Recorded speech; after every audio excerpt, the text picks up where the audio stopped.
You're watching Personal Finance with Coach Kelvin. Let's get into the video. Hey guys, Coach Kelvin here. Today, I just want to talk to you about something that's more of an investment for your health. I really think everyone should just buy a bike. The thing is, we spend so much time every single day commuting in our cars. Our cars are always sitting idle when we're not using them, like when we're at work or when we're at home, and we tend to always need somewhere to store that car, so we have garage space, or we have to put them in a storage unit or out on the street where they're at risk of damage or break-ins, etc. So there are a lot of sort of hidden costs between owning a car that you may actually forget about when you look at just the price when you go to make that purchase. So by getting a bike, you may not need to utilize your car as often, and that means when you are riding to and from work and your car's sitting at home, you could then possibly earn some income off it by lending it out. Or you may need to actually sell that car so you don't have to have one at all. If you're living close enough to where you work, you're using that bike to commute to get everywhere, and you can even use home delivery for groceries, etc. these days, meaning our reliance to have a car becomes less and less and less the more, I guess, independent or the more proactive we become. So there are platforms out there that you can lend your car with, such as Car Next Door here in Australia, and I have an affiliate link down below. If you borrow a car or you lend your car out, we can both get a $15 credit. And this platform is really cool because you can earn passive income from your car when you are not using it.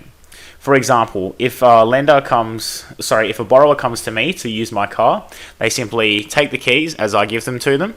They drive my car for a period of time they need, a few days, maybe just a few hours, and they'll pay a rate based on the length of time that they need. So this is generally not too expensive. For example, my hourly rate for my car to be leased out is $6. You can, however, charge per kilometre. So with the kilometre rate, you will get paid based on the amount of kilometres that are driven, and then Car Next Door takes a little cut and you receive your cut. So what happens is, within this financial product, Car Next Door covers the insurance of your car when a borrower is using it. They bring borrowers to the platform to match with the lenders so that somebody can take your car and drive it away. Now, I like this because on the days I don't need my car, for example, when I'm only working at the gym, somebody can take my car, they can lease it, I make a little bit of income without having to actually do anything. Now, obviously, I just make sure my car is clean and there's a full tank of petrol, but apart from that, it's all handled. Now, why it's so worthwhile getting a bike is I can, on those days that my car is being leased out, or if I didn't even own a car at all, I can still get to where I need to go. Perhaps you ride your bike to where the train station is, and then you can use the train to do the rest of the distance. Or you can use that bike to get down to the shops just to get a few small ticket items for your groceries, and you can take a backpack with you. You're never going to have to pay for parking because you can just attach it to a pole with a bike lock or a bike rack. You're never going to have to pay for insurance on it because car insurance is quite expensive and the monthly premiums tend to go up every year. Obviously, you could get your bike insured, but it's not completely necessary, especially if you're just like me and you have a cheap second-hand bike. And that's enough to get by with, okay? Now, when you're looking at the other costs that cars can actually impose onto your life, bikes don't really have this. So most of the time people are buying their bikes outright, but they're getting loans on cars. So with a car loan, you're paying a fairly high interest rate.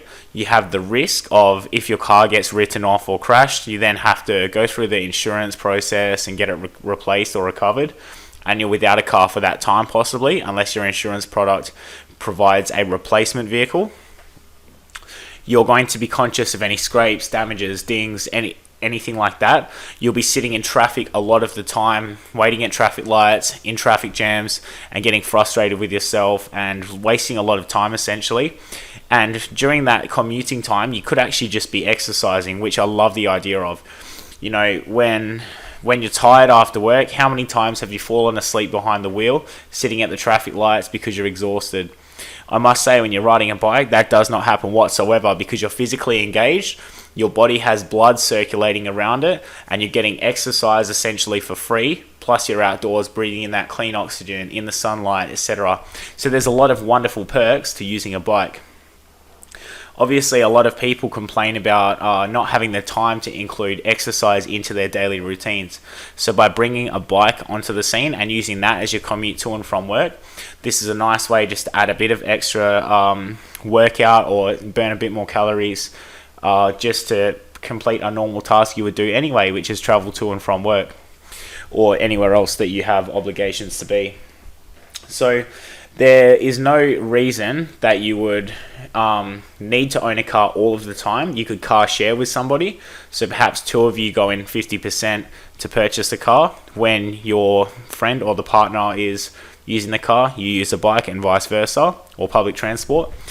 And this is a great way to reduce our expenses. Now, I've mentioned this in previous videos before, that cutting back on your expenses is really important because an increased savings rate means we're going to take less time to achieve financial independence. If we have a larger portion of our take-home pay every single week, month, year that we can invest into assets that pay dividends or grow, then we're actually going to have this opportunity to fast track the time it takes by deploying more funds into our investments and less into ongoing expenses like, your car registration, petrol, insurances, road tolls, speeding fines, etc. So there's a lot of sort of predictable costs when it comes to owning a car, but then there's of course the ones that are less predictable as well. Now, something that a lot of people tend to overlook, as I mentioned before, is just simply where are you going to store your car? Let's say you need to work in the city one day to pay for parking in the city, whether it's one of those parking complexes or on a street. For a whole day, I've actually experienced this myself. I've had to pay $15 to park my car in the city for a day.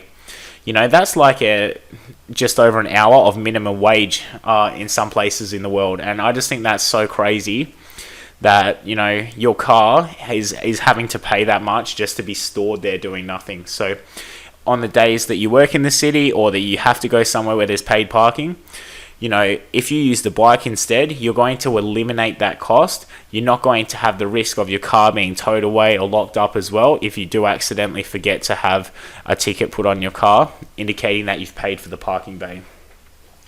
Now, you can of course use public transport as well, which is far cheaper. You could catch a train or a bus.